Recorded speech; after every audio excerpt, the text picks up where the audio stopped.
Hello, in this video I'm gonna show you how to format text messages on iPhone 16 Pro and Pro Max. So first of all, I'm gonna open messages. Let's quickly create a new conversation, new message. And now once you start typing, if you type something, then what you can do is press on this A icon on the right side. And now you have formatting, of the text over here.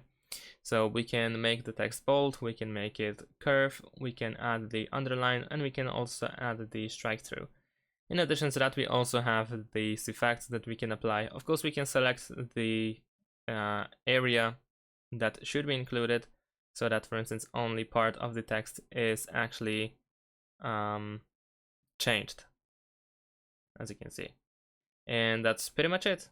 Thanks for watching, leave a like and subscribe to my channel, and see you in my next videos. Bye!